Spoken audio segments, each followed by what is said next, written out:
Oh, I was close to getting it when I was with the city and then.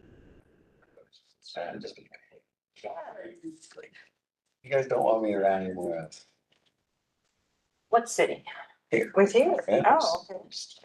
Plan division for 12 years. Wow. With Vince? Oh, yeah. Okay. It was definitely. I've been this guy. Yeah. Vince is who got me into this. Administrators change. Yes. Yeah, so And yeah. that's all I need to say. Vision and then there's nudging the. I get it. Their nieces. Freezing. I think it's something there.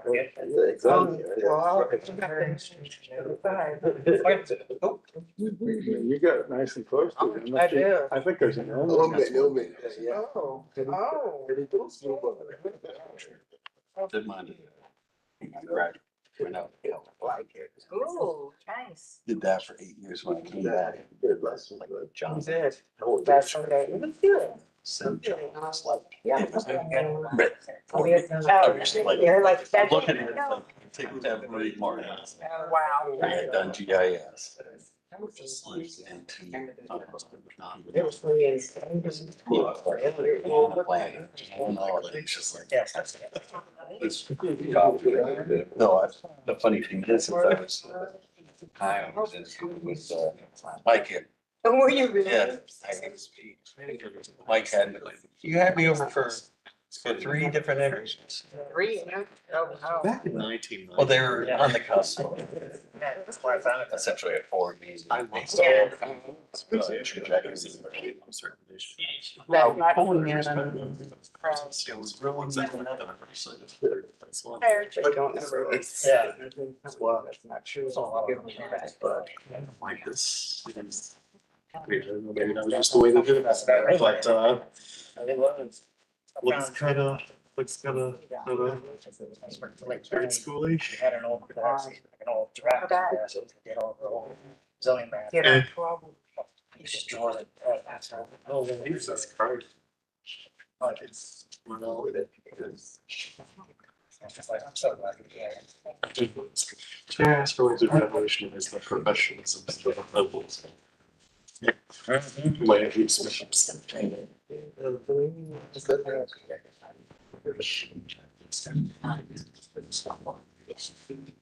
mean, if you want more.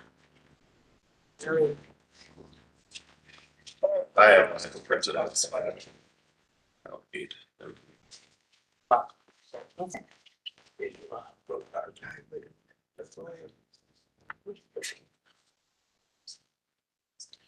didn't forget. Oh, yes. Very disappointed.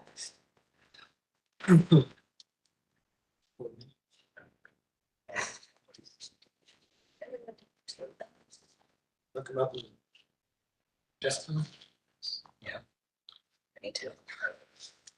Alex Smith's number. Like, hey, where is your buddy at? When's Alex? Right. Right. Oh. Who's sleeping? Alex Smith, he's going up to Rexburg. Right. Right. Yeah, I'm setting up for that. I was with that. He's doing like a little improvement stuff, isn't he? Over there. A lot of stuff. Yeah. We're dropping like flies and like. Yeah. Oh, same stuff, man. Not for other reasons, but yes. Yeah. We can, I know people. I can get you there. Please, yeah.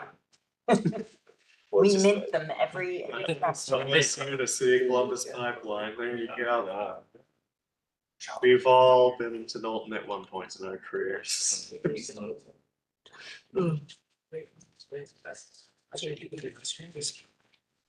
Oh yeah, Eastman I think is the only one who never went to WC.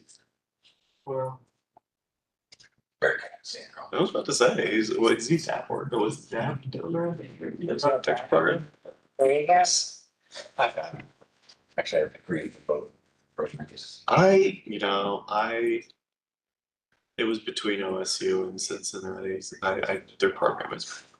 I was between these two. since he's much more design oriented and OSU is more social science.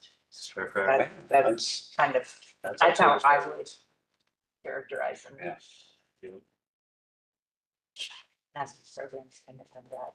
For architecture, which is what I was doing in undergrad, it was like the opposite. OSU's was more like design theory focused, whereas Cincinnati had that, they had like the co-op approach. Yeah. Much more, yeah. I did undergraduate architecture at Ohio State and Oh. master's company. Cool. Where I focused on. Yeah. Nice.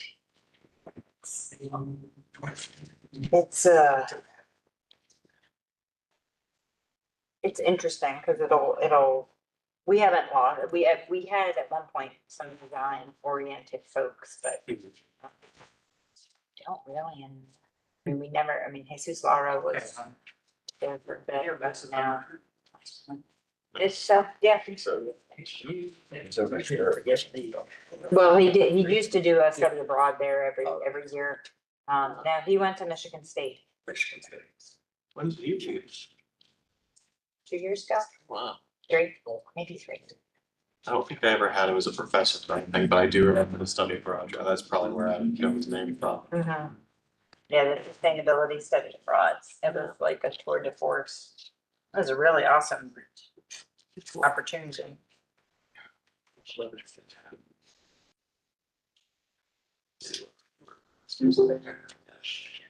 Are we all taped up and ready? Yeah, everything's streaming, all that's good. We're just waiting to see if our speaker is. Oh, wait, We got our whole crew here, so we're ready to roll. Well, we'll find out in a minute. who is it? Lewis, yeah, he was gonna give an update on Zone N, but I might have forgot that we. He might be going at the end of the agenda. Yeah. Well, yeah. Okay, so hopefully on its way. All right, we are ready to go. Well, I mean, I guess it's up to you, Chair. It sounds like he's on his way to give an update on the Zone N update, which we were having the 4:30 agenda. So hopefully he could be coming across the street. Well, he can follow in after we get rolling. We only got 2 pages. It's up to you. All right, let's start the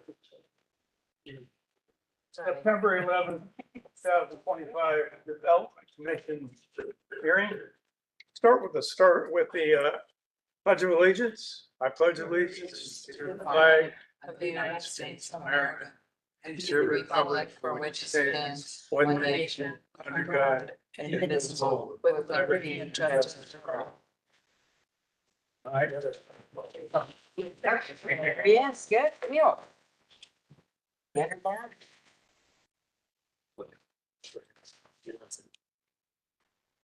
All right, we'll hear an update on the new zoning code, Zone N. Thank you for having us here today. My name is Louis Taba. I'm the Zone In Project Manager. I'm joined today with Christopher Lohr. He's our planning administrator. Assistant planning administrator. So we're here today because we wanted to just touch base with you and discuss the Zone In project, where we are right now in the project, and let you know what role the Development Commission will have in that. We will be coming back for some recommendations later on this year. So I have some slides here. I won't spend too much time. I'll go through them pretty quickly. That keyboard doesn't work. Oh. Is it like, Oh, that was you. Okay, thank you. Yeah, appreciate it. So, in phase 1, we had our zoning project goals. These project goals remain the same for the entire project. So the project itself, Zone In, will be made up of multiple phases. Phase 1 was completed in 2024. And I'm sorry, I don't know why that TV keeps cutting out. But phase 1 was completed in 2024. And we are currently in what we're calling phase 2. The project goals, there will be one more phase in the future, phase 3. The project itself will have the same overarching goals for the whole project. So modernize our zoning code, support growth that prioritizes environmental and economic sustainability, encourage thoughtful investment, guide the design and development of main streets, and ensure the Columbus zoning code is fair, understandable, and accessible. Right now, our zoning code works because it relies heavily on, as you know, variances, council variances, and just graphics variances to make it function. We have a code that essentially doesn't work for us. We know that because we did an assessment in 2022, I believe, and it came back, which is what we thought, that the code was broken and needed updating. And so the way that we're having development be completed in the city is through a variance process. And that's kind of the way we don't want it. That's kind of backwards, right? We want the code to be established, to have community input, and to let us know that this code is how the city wants to move forward. And if you want to vary from that code, you should have good reasons why you want to vary from that code. And that's what this whole process is about. So the goals are staying the same. Like I said, phase one, equitable access, the huge success of the person who came before me, Kevin Wheeler, he guided this project for the first several years from its inception until the adoption of phase one. We had 140 miles of corridors, 12,300 parcels. We did over 8,000 surveys, and we came up with 6 mixed-use zoning districts. They were all mixed use. Huge accomplishment. The best part was we had community support, no organized opposition. And that was because we did robust community engagement. That being said, phase one was only 4.2% of the city. So we still have a huge portion of the city to rezone. And that's what we're working on right now, and that's why we're here to talk. So phase one, briefly, these are the 6 zoning districts that were created. They were all mixed use districts. And we focused on mixed use because our area plans, which we have 40 area plans in the city of Columbus, ranging from 30 years old to 8 years old, they all had mixed use recommendations along the corridor. And so we had a policy basis and a justification to do mixed use on the corridors. And that's what we focused on. Moving forward, if you move away from the corridors, that policy justification falls apart. Don't have a robust policy justification to consider zoning. So I'll talk to you about that in a minute. Also part of phase one was the affordability bonus. You know, you can do bonus in 4 of the districts, and 2 of them, the UGN 1 and 2, you cannot. But we wanted to incentivize people to make it affordable housing in some areas. So what we're going with phase 2 is called economic and housing opportunity. Phase 1 was all about housing opportunity. We want to bring in an economic focus onto this. And we want to address what we currently have zoned for manufacturing, institutional, and commercial. And so that is the economic opportunity. Our industrial or manufacturing districts deal with dated things such as basket weaving, hamper production, right? These very dated things. Our commercial zoning code deals with, what's the word? Not haberdasheries, but cabarets. You know, I don't know the last time a cabaret came through. As a Palace Theater. Yes, exactly. Right, exactly. But it doesn't deal with things very well like data centers or large distribution centers, things of the modern economy that we want to have a good zoning code for. So that's what this is all about. Right now, you can see we're getting towards the end of summer 2025. There's our timeline for this phase. We have been doing community engagement. We had a resolution of support from council in June to begin this community engagement. In the winter of 2025, we're going to have policy recommendations established so we can continue with the rezoning. And then in the spring of 2026 and in the summer, we hope to complete districts, additional new districts. Okay. Phase 2 priorities. So phase 1 had a certain set of priorities dealing with housing. Phase 2 priorities are a little bit different. We want to leverage additional corridors to promote additional housing. We want to grow the local economy to support the local neighborhood investment. We want to connect jobs, transportation, and housing. And we want to promote high quality development. These priorities are kind of our North Star that we're using to follow and how we're guiding the whole project. So we looked at our zoning code and we started thinking about what are all the areas of the zoning code that we want to start chipping away at, because we have a lot of the city left to go. And like I said, we want to focus on economic opportunity. So we took, as I said, all of our manufacturing, all of our commercial, and all of our institutional. We looked at all of those zoning districts and we started putting them into 3 large buckets of land use, our land use classifications that we feel they fall into. We also looked at select apartment residential districts as well. And I'll talk about the criteria of what parcels we selected here in a minute. So the 3 large buckets of land use classifications that we're thinking of is mixed use. Phase 1 was about big mixed use, 5 to 7 stories, 12 to 16 stories, some lower slug mixed use, 4 stories in the UGM. Some of this phase will still be that. If you think about some of the corridors like Hilliard Rome Road, it's a very large commercial corridor, but it wasn't included in phase 1.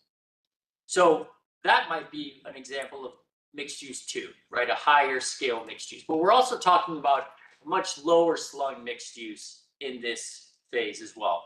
We're thinking about what are secondary corridors that have some commercial now or could support commercial in the future. And when we're talking about commercial, we're trying to allow the kind of grassroots commercial that you see in some of the older historic neighborhoods of our city, where perhaps there's room for a single chair barber shop, or someone could have a law office, or someone could do a small commercial extension in the front of their building. So something that we're thinking very emerging mixed use, right? So it's not just all large scale mixed use. And we'll have districts to reflect that. Industrial and warehouse, we know, most of us know what that is. So we're thinking about how do we improve these zoning districts. And business and institutional campus. This one's a bit vaguer right now, but what we're thinking about, these are areas where you innovate, heal, and you do research. We have employment focused areas of the city that are very important for the city from an income generating basis. And so we want to think about how do we preserve some of those uses while allowing additional flexibility, right? And so these are areas like hospitals, universities, tech hubs. We have nationwide children's. This ranges from very large campuses like Ohio State to something like a hospital campus. And these are just the large buckets. So the focus area map, we have a focus area map that we introduced to council in June. We looked at, to come up with that map, we looked at existing land uses. We looked at what was recommended based off of our area plans. We looked at the existing zoning districts within the focus area. We looked at the Columbus multimodal thoroughfare plan to figure out what were those additional corridors that were served by transit. And then we looked at CODA and LinkUs bus routes. And there were some site-specific work consideration. So we looked at the whole city, we looked at every parcel in the city, and we tried to determine what could be part of this phase and what should wait until the future phase. The future phase is going to be the neighborhoods, right? When we get into the neighborhoods, we're going to wait until 2026 to start engaging on that area. And we don't plan on having zoning districts until 2027. So this is phase 2 focus areas. So we're at 40% of the city compared to the 4.2% in phase 1, and we have 53,000 parcels approximately. That is what was adopted by council, and what that shows you is what was in and what was out. Very simply put, the areas that we're looking at. We then went through and we did further analysis of this map, and we put everything in each parcel into those 3 buckets that I indicated earlier.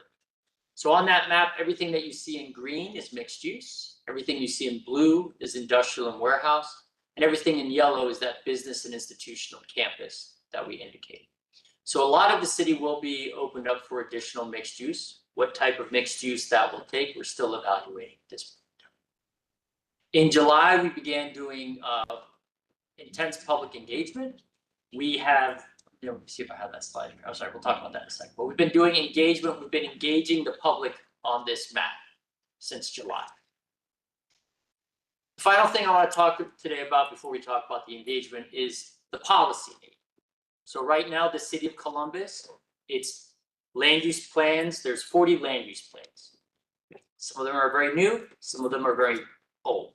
Some of them have very strong design guidelines in them, think of like a Clinton bill. Some of them have very poor design guidelines. Some of our area plans and our area commissions have highly technical, skilled individuals on them who are architects, engineers, planners.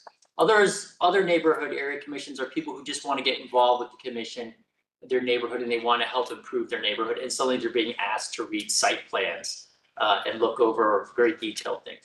So we have this very inequitable system that we have right now. As far as we go looking back, we do not have a citywide land use plan. We don't think there ever was a citywide land use plan. We have these 40 area plans, they have different maps, different recommendations, it's not consistent. So what we are going to be doing is creating a citywide land use map that is equitable and it applies the same kind of standards citywide, right? While also creating some flexibility. And that will provide us with the policy basis needed to continue the zoning work. We need to have updated policy. And so those three colors that I was showing you are those policy land use categories that we will be using to create our zoning district. So what we have right now is mixed use on the map. When we go to council for approval in December, we're going to refine that to mixed use 1, 2, and 3. And that can be adopted by council. That will be the policy basis. And then we can use that map to determine, is that mixed use 1, is it UGN 1? Is it UGN 2? Is the mixed use 2, is that urban center? Or is it community activity center, or is it urban center? Then we can create the districts based off of that. Okay, so when we come to you for a recommendation, we hope to come back in November. We will have the map, and then we will have, we're all familiar with C2P2, we will have an amendment to C2P2 that will provide the policy support for that map. And so we would be looking for your support on the map and on the C2P2 amendment so that we can continue the effort of updating comprehensively our citywide zoning. Finally, just so you know, this is the engagement we've been doing. We've had over 63 engagement events so far. We had 4 workshops that we heavily advertised, and we had at each area of the city. North, south, east, and west. We've had 2 walking tours that were quite successful, where we engaged the community on questions such as, what does mixed use look like? What does modern industrial look like? We've done over 26 pop-ups where we engaged over 1,000 individuals, and we've had over 2,078 engagements. That means people we've talked to at all of these events, not just people who walked by. Finally, we've had a survey. We had an online survey for 2 months that had 3,200 survey responses. There was a value portion which asked for their support on the priorities, and then a map portion where they could click on the map and provide feedback. Right now, we are looking at all of that feedback from our survey to determine how we adjust our map based off of that feedback, and we're refining our map at this point in time. So I'll have to say that we've been working on this project. We wanted to let you know that you will be a part of that project as we seek a recommendation before going to council. We want you to be informed of the project, and we look forward to any questions you may have. Thank you. Thank you. Nice presentation. Keep up the good work. We're on the right track, I think. So how'd you let go of Wheelers? Huh? How did he weasel out of it? Yeah, I know. He did 4% and then he left the rest. Typical, right? Yeah. It was 1993 was the last comp round. Yes. But it didn't have A land use element, yeah. It had their environment, it had districts. It didn't have a land use plan. It recommended doing neighborhood planning. Yeah, that's because it was McCleary. But yes, sorry, he's not here anymore. Yeah. Here. Well, that's how we got the neighborhood plans, the comprehensive plans that work with the neighborhoods to create plans, and that's what we have. The focus was primarily economic development. That I think it was called the Blue Plan, if I recall correctly. Well, if you go further back, yes. Yeah, for that, and then, but then there was the good old 1908, so we can go back to that. That was good. It was a classic. As you can see, she knows where all the bodies are buried. Oh, he knows that. But Okay. yeah, that's, That was the compromise, but I didn't realize that we didn't have the land use map. Yeah. Doesn't I have a surprise me question. because we don't like to link our zoning with our land use Yeah. planning. Correct. That's what we're trying to. That's what we're doing. Which Yeah. God bless you, go forward and prosper. That's great. What is the status of ADU? So the ADUs, that is a separate initiative. It's falling under Housing for All. That's being led by Otto Beatty. They do have a proposal that will be going before council to allow ADUs in the city. So those are largely in what we would call the phase 3, the next phase for this piece. So depending on how that legislation moves forward, and we'll try to incorporate that in our zoning districts as we evolve for the neighborhood sections. Okay. See Thank you, guys. you in October, Excellent. Thank you so much. Appreciate it. November. November. Yeah. Good to see you. Okay, back to our agenda, case number 1, Z 25-029, 4901 Central College Road. Please see your supplemental packet for 3 letters of support. The 1.45 acre site consists of 1 parcel developed with an office building in the R rural district. The requested C2 commercial district will allow for office development. North of the site is an undeveloped parcel in the ME neighborhood edge district.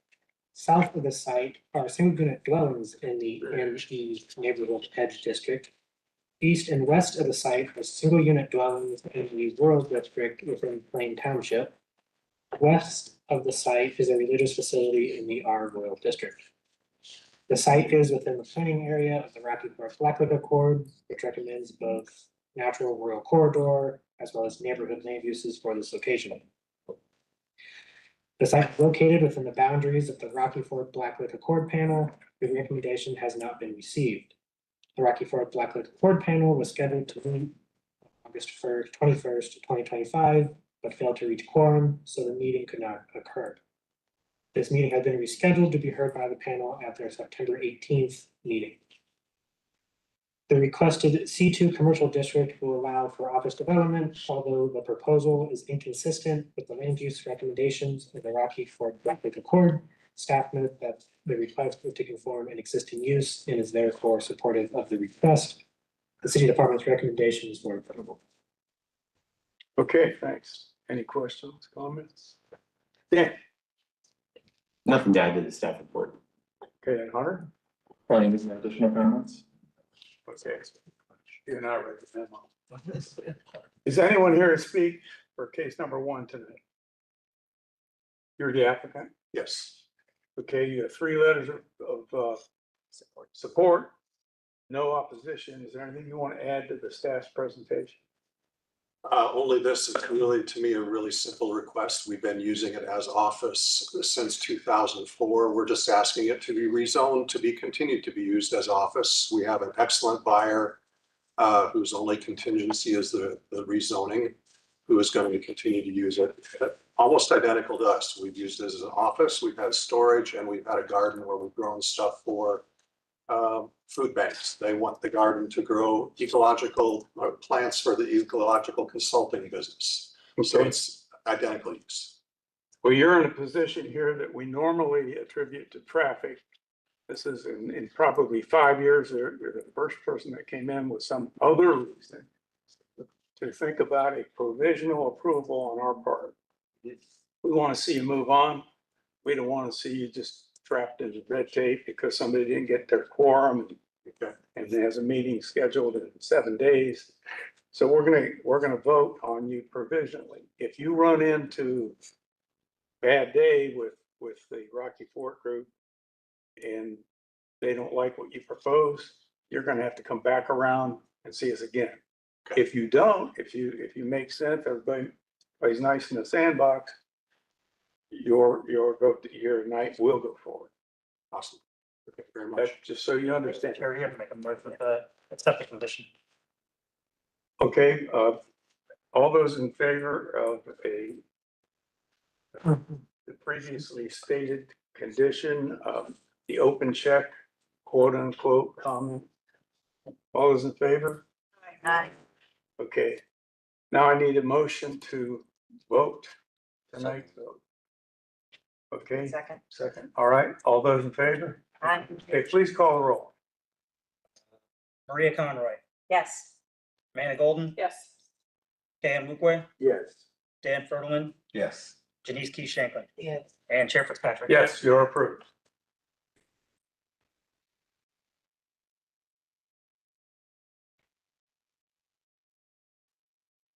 Okay, let's move along to case number 3. Case number 2 is tabled already.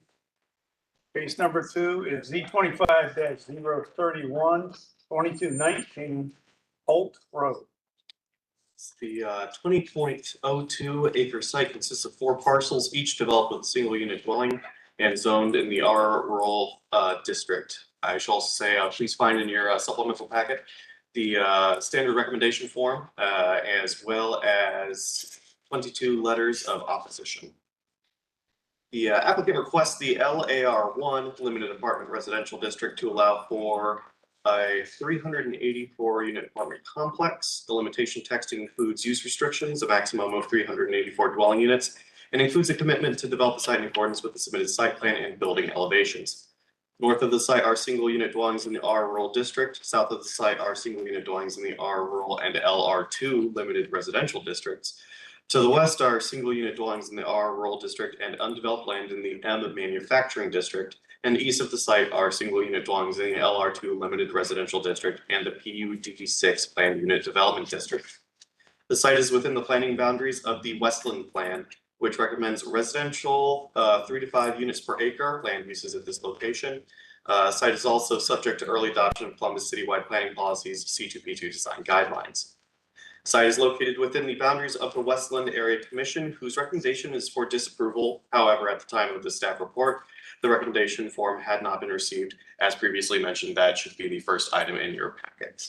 The Division of Traffic Management has indicated that it can support a recommendation of conditional approval for application Z25-031 at the Development Commission hearing, with satisfactory resolution of the following comments to be completed and any necessary additional comments, traffic commitments, or access revisions from the final version of the traffic impact study to be addressed prior to application Z25-031 advancing to City Council. Those items are as follows. The 175 feet lengths for the left turn lanes in item 3B1 and 3B2 of the limitation text will need to be revised to 185 feet. 2, using the site percentage of 21.02% from page 27 of the traffic impact study and an estimate of $5,853,536.60 for potential future improvements at the intersection of Holt Road and Alkira Road. The developer responsibility for a contribution toward these improvements would be $230,580.39.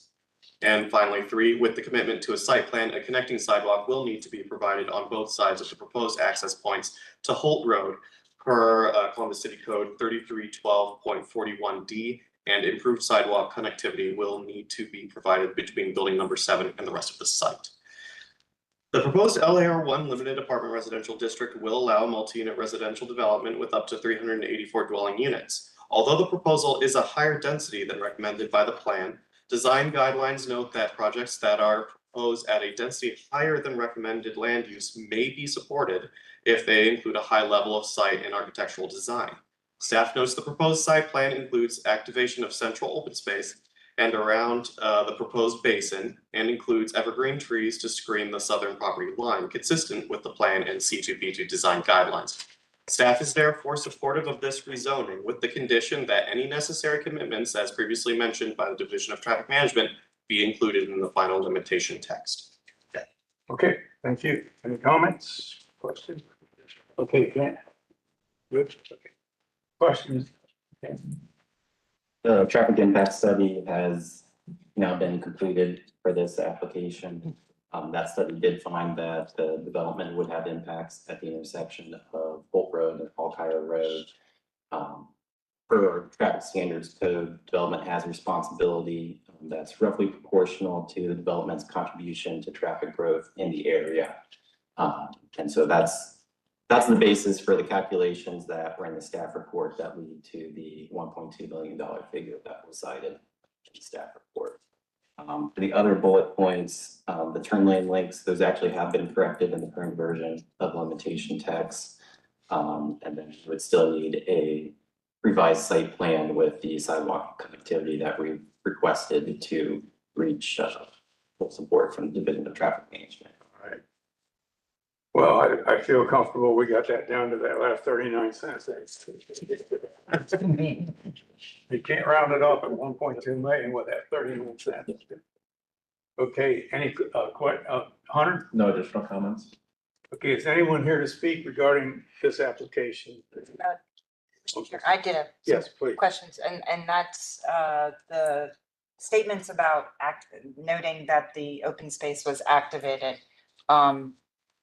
I am curious about that central green being assessed as activated. I know there is a seating area, and basically there is, if you are anywhere but 13, 14, 15, or 16, you play Frogger to get to that activation space. So it's activated for those 4 buildings.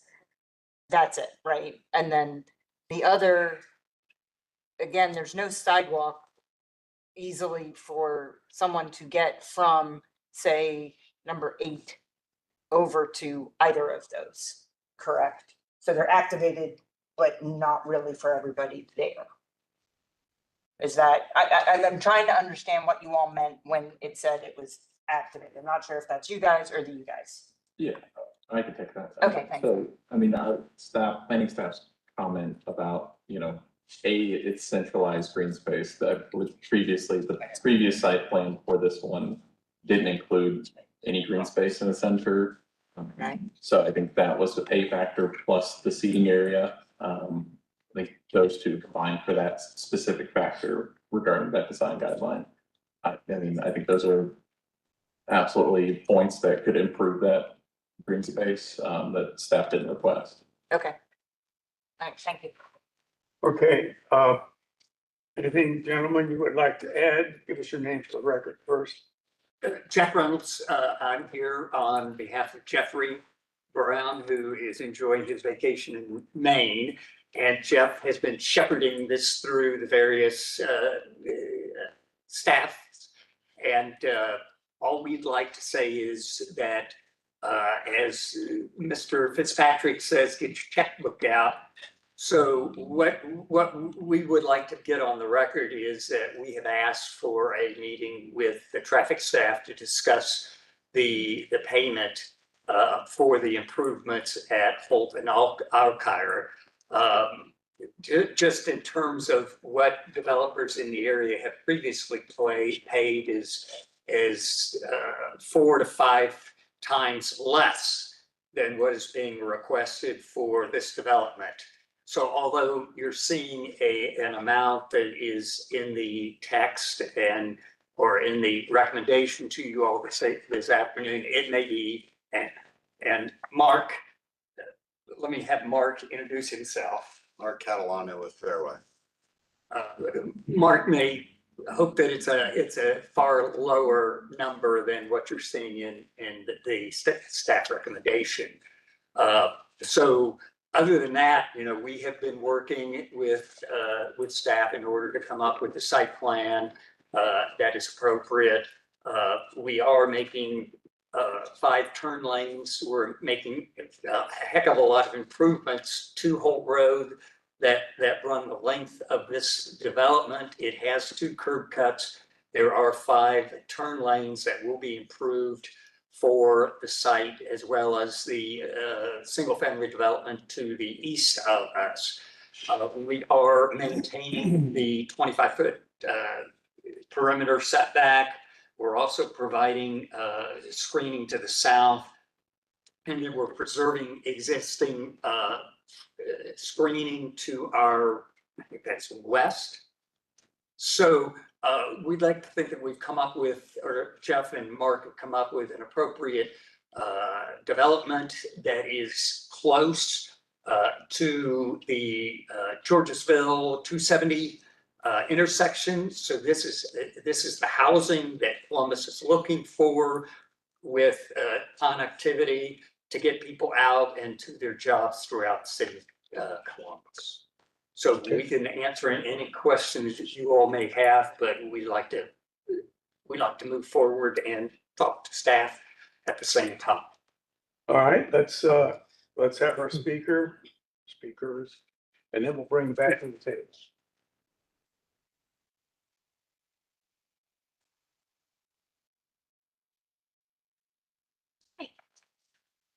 My name's Beth. I was gonna come here and complain about traffic, but I guess you hear that before. So,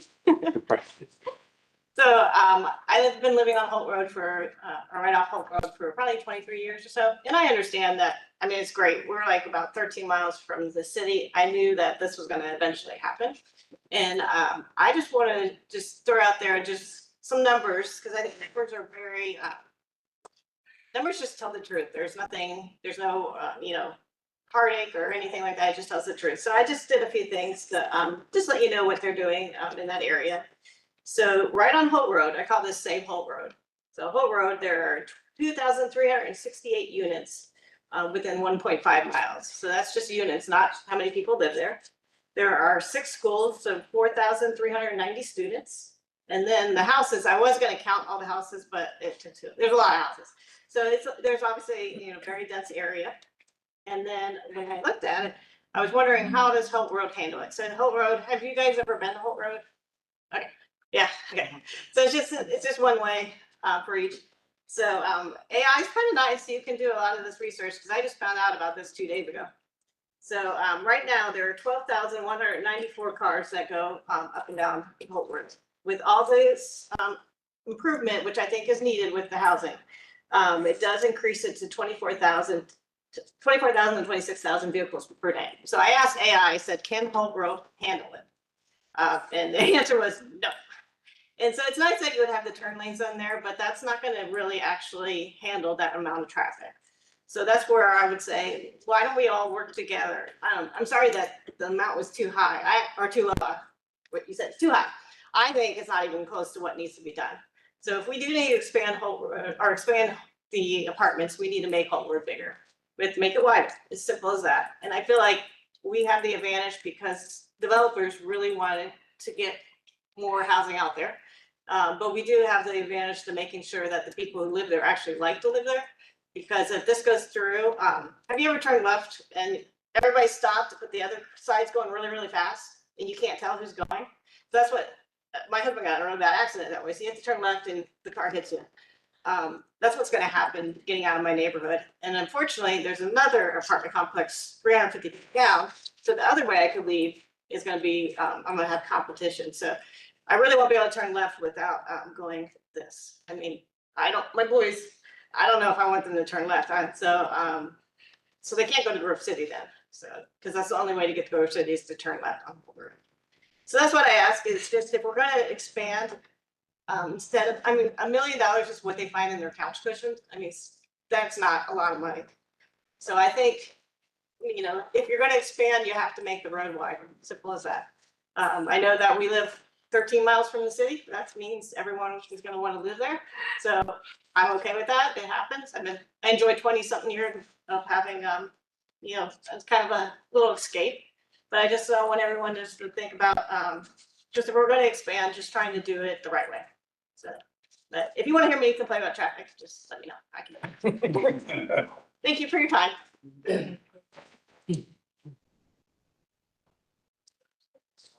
All good. Hi, I too live on Holt Road. I've been here for over 16 years. Give us your name for the Hi, record. my name's Nancy Witherington. I too live on Holt Road. I've been there over 16 years. I think it will be a benefit that we're willing to improve the roads there because it is a problem getting in and out of Holt Road, out of your driveway. But I believe this improvement will actually help and benefit the individuals that do live there because it has been a long time since we've had improvements on the roads there. And it is hard to get in and out. But I think the improvements that this construction that we're going to do for Holt Road is actually going to be beneficial to the people that are there because it is a problem there at the intersection, and the city doesn't have the funding to actually do the improvements that are needed there. This project is actually going to get the improvements that's needed for this area. It's not available through the city. We just don't have the funding to have that paid for. This project is going to bring the funding to help us. I mean, it's not a win-win for everybody, but it is a better win than what we're getting right now. So this project happening is actually going to benefit you, whether you see that way now. But I think you will see the improvements happen with this project coming in. I think we'll all see improvements in this area when that happens. Okay, thank you for your input. Yes, sir. I'd like to say, first of all, my name's Mike Flowers, so I live at 2213. I share about a 1,500-foot border with this property. Nancy's already bought another house. She doesn't, she's not part of the neighborhood anymore. So. I'm sorry, I still live there, sir. You still live there, but you've already bought another house. So anyway, I've been here for 40 years. And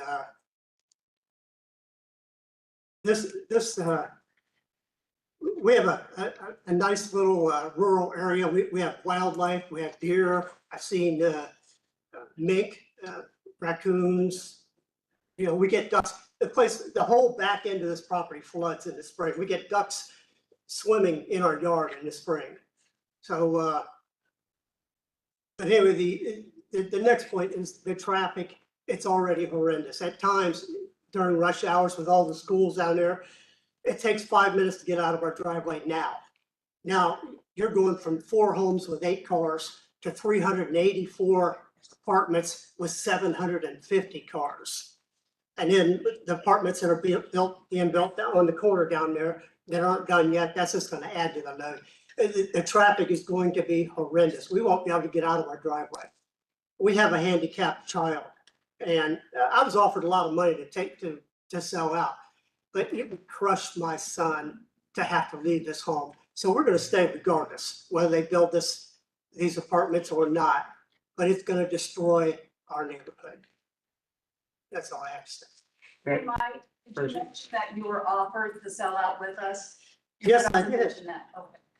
And I have a handicapped daughter as well that's in a wheelchair as well. Okay, I think we got the picture. Let's have the applicants come back. We only have 3 speakers. Okay, you've heard the comments about density and traffic. You know, you all hear on a regular basis, traffic is an issue. You know, we can obviously fix what is in front of our property, and we will be taking care of those issues by, you know, what's interesting is you provide the drop lanes and people get off the road, so they make turns into the property and they don't hold traffic up. So in terms of what are we doing, we're helping the traffic by getting on and off our property. You know, we hear on a regular basis that the road systems are trying to catch up with development. And obviously the city has asked us to do some improvements on Holt and then asked us to make an investment in other locations, and we're going to negotiate, but we understand we need to make an investment in the improvement to Holt, and we're going to work with the city to make that investment. So we feel that it's, again, it's an appropriate zoning classification at this location. We want to work with the city to improve the traffic in the area. It's not going to be an overnight solution, but we will get there. You know, we will work with the city to come up with a solution. But other than that, you've heard from staff that they do support the rezoning. Let me ask a question real quick. Have any of these other developments gotten a checkbook out and made a contribution for the overall upgrading of the traffic issues? Yes, the development to the north that came through a year or so ago, that development was also required to contribute to this intersection. And then the development off of Demorest Road, while that was, I think that was in August, this commission's agenda. That one was not required to contribute toward Alpine and Holt, but the developer did include a commitment with a financial contribution that would be our intention to apply to the intersection of Alpine Road and Holt Road. Okay, so help is on the way then. Can I ask a couple things? So, a few things to point out. So there are 3 lanes currently to the south of this site, for the single family home, community that was developed. The project to the north that's been referenced, that just broke ground here within the last 60 days or so, does have a Drury plan that will widen, Holt Road to 3 lanes. I'm not sure, Daniel, you may be able to comment if there's a slow down right turn lane coming, if they're coming south. But what this project would do would complete the widening of Holt Road that you've heard about earlier. So there'll be a center turn lane for left turns. We do have right turn slow down lanes as part of the latest study that's been agreed upon. The contribution that we're talking about, and we're amenable to making the contribution. There's been a change in code since the project that came through last year, and that it was taken into account the entire traffic at the intersection, whereas the code was changed to only account for the incremental traffic. So the amount that has been asked for us to pay is 4.5 times the amount that the developer that's 3 parcels to the north paid.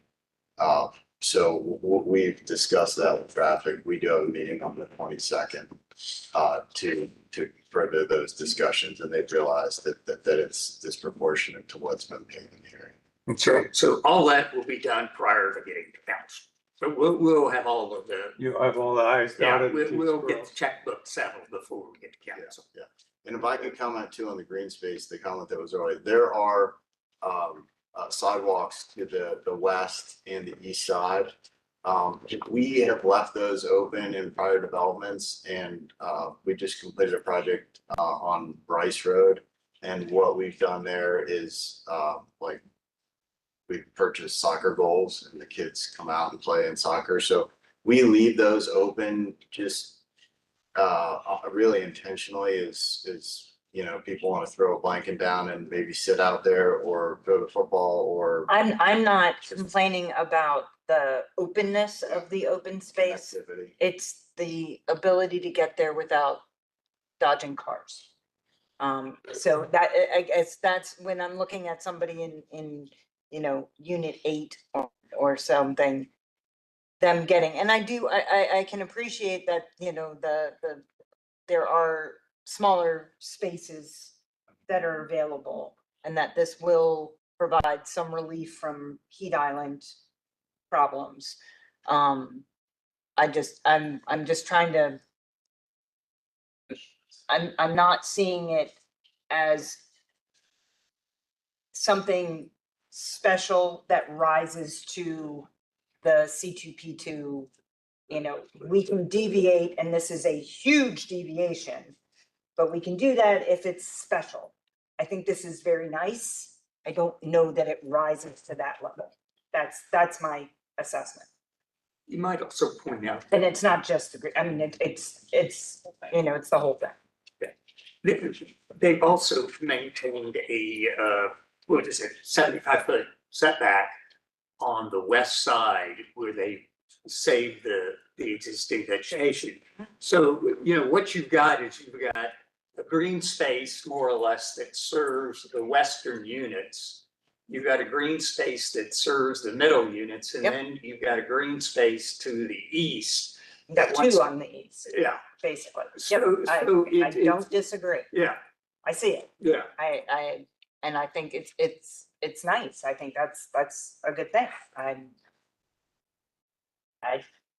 My estimation is to, for it to be exceptional, right? To be something that counters the command of C2P2. that it rises beyond what we would expect. I mean, this is a quality proposal. Correct. That is the expectation. Yeah, I So think- that's kind of my thinking in terms of that, being such a deviation from the density, and that's kind of my perspective. And, Only you know, you'd like to point out that you got the clubhouse and the pools and the green space up front and Mhm. volleyball courts and the walking around the pond and, so that kind of, activates the community. So it is there as a space that can be utilized. And a dog again, park. Yep. Dog park, all of it, we're pushing all the right buttons. Yep. Well, I without, think it's lovely. without belaboring what Maria is saying, I think when you look at the park itself, it's beautiful, it's west, the way it is situated, but looking at it from aerial view, it looks very territorial. It's already confined, that it looks like for me to get in there, I may be trespassing because of those four corners are really enclosing it. So I think if it is possible to integrate it as part of the other amenities, that will not make it more public, that it's accessible to everybody. But right now, it looks like it's very exclusive. That's not part of our job here, but just to chime into what Maria is saying, that's all. With all the opposition and also the area commission 0 to 10 vote, they're talking about lowering the intensity of the site. Have you had dialogue about that? We have not had any dialogue. No neighbors have reached out to have dialogue, nor do we have any dialogue at the neighborhood commission. They just didn't want to see any change, which, I think if we look back and step back and look at a view of the city in general, I think this area is unique in that it is in close proximity to the Georgiaville 270 interchange, whereas we have needs. In fact, we're getting ready to start an industrial building around the corner on Alki or just west of Polk. And there's other projects that are I think come through with you all. They're actually delayed because AEP has some capacity issues on the substation just across the whole road to the south that they won't be ready until mid-year July. So once you see that capacity come on in 27, so that'd be a little under 2 years, you're going to see more jobs in the area and housing needs. So actually the introduction we had tonight about the zoning code, and the zoning coding is kind of archaic to what we are as a city and what's needed. So we're talking about a major corridor that's 3 or 4 minutes from a major interchange. And so given the other, commercial uses in the area and the proximity to that infrastructure, I think this land use is appropriate. That's what we've talked about with staff. I have a question. I just want to clarify, actually. Did you personally, or did you all reach out to the area commission? Because I heard you say that they didn't want to talk to you. Oh, we did. You reached out. Oh, we did the subcommittee and the full commission. So we did meet with both groups. We went through a similar process with them on the industrial building and worked with the neighbors, and actually the neighbors requested some additional landscaping that we gave them money to so that they could provide their own landscaping in the front yards. We went through that same process, that they just weren't interested in hearing about any new development. I think there was no discussion about should it be 19 units to the acre versus 12 units to the acre. It was simply, we don't want apartments here. They don't want to really see any change. More or less, no growth. Well, I think it's like to say you're gonna put 30 or 40 single family homes, then 386 units. I think saying like they don't want any change, it's like, this is a big change. Yeah. So there's a Surrounded by single space between that, that's like, I Well, don't want any Yeah, change or I want all the change. There are 360 units, 3 parcels to one. Okay, It's there's, basically there's everything else. 800, there's 800 new units coming, so of course, they're like extremely overwhelmed as residents, and they're feeling like, I mean, especially if you guys didn't come talk to them, I would feel the same way. I would think there would be more people in the room, honestly. And I think that most of the folks that oppose this, it goes back to traffic.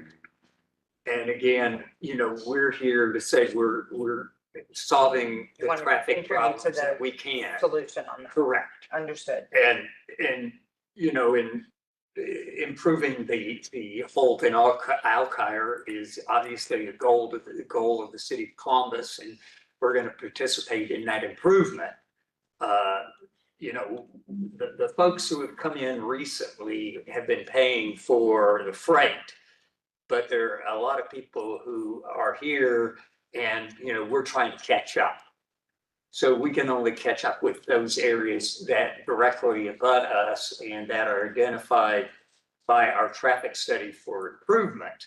I would imagine that Daniel would say that, there are areas that need to be improved, and, sooner or later there will be a capital improvements project that will provide for additional and, laneage, et cetera. But again, there's a limited budget that we have and areas that we can improve. And I think that goes back to what was dealt with when we were in front of the subcommittee and the full commission. This property reminds me a lot of Warner Road, in the northeast part of Columbus. Warner Road west of Hamilton Road. 2-lane road. Yeah. But with each apartment community that went in, traffic improvements were made incrementally. Too. For no big speed. No big speed too. Yeah. So I'm looking at, our job here is to vote on whether this is appropriate or not appropriate. We aren't gonna see, there's no Superman here, they're gonna make this traffic issue go away. But incrementally, these kinds of improvements come on. I relate to the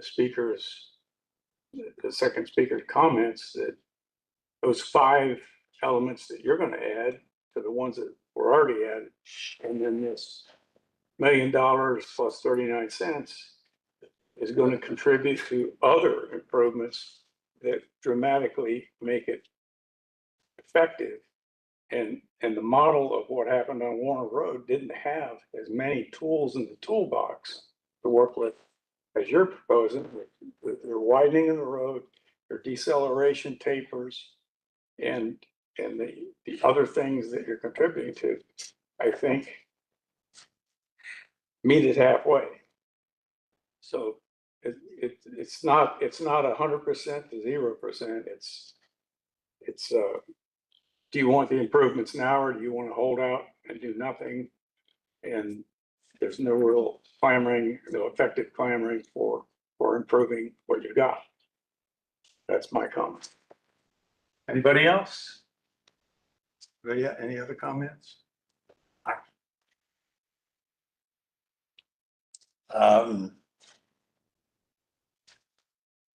What has been agreed in terms of the road improvements? This site plan is not showing that this is going to be 3 lanes, and I don't see the right turn. So there's a center left turn lane. And So there's center turn lane, and there's going to be one would be a 2-way left turn into Knollcrest on the east side, and there are decel lanes into the site coming south on Holt Road. Into both of the entrances. And then a left turn into the southern. Yeah, there are 2 left turns. Yeah. So and as I mentioned, there's a taper to the south. So these all tie into those existing improvements to the south and to the north. So this will get the improvements to be continuous as you go down the road, and then the capital contribution to the interchange to the north, which, as we've discussed with Daniel, I mean, that There isn't anything currently slated, but obviously the contributions from developers help move that along as their funds that are allocated to make it. Okay, and that's spelled out on page 1 of that text, so. To your all's note, we have been to the area commission and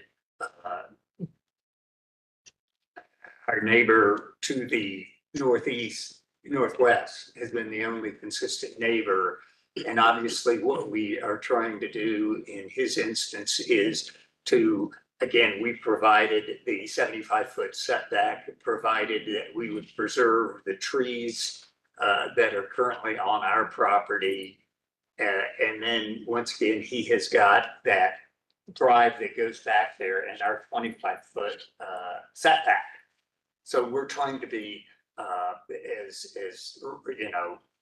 we recognize his concerns and want to allow him to continue to occupy his house. Oh, thanks. Very generous. I think that's very generous of you to do that for him. All right, I think it's time to call vote. I need a proposal or a motion to do that such thing. Denise, the second by. Second.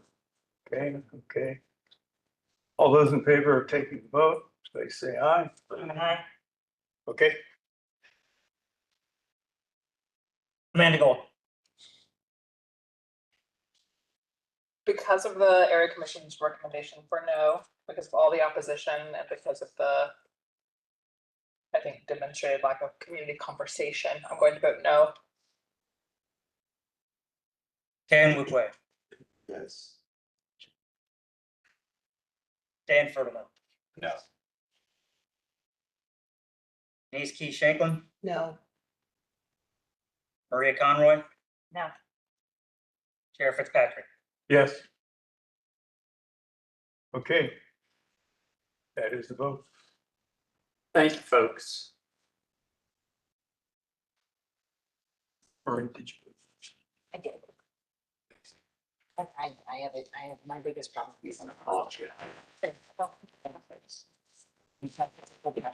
Density is. One up.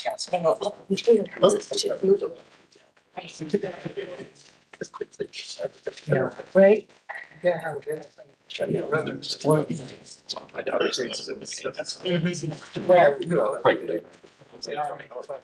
We get Bill out. The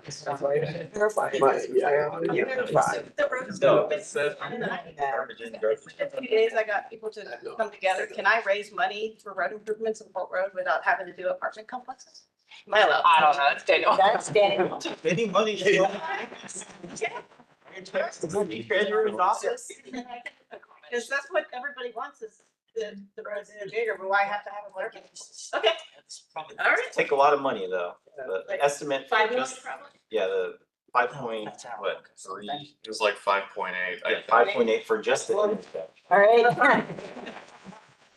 To work it. They look like they're running business school, so. He wants to sign. Danny will sign it.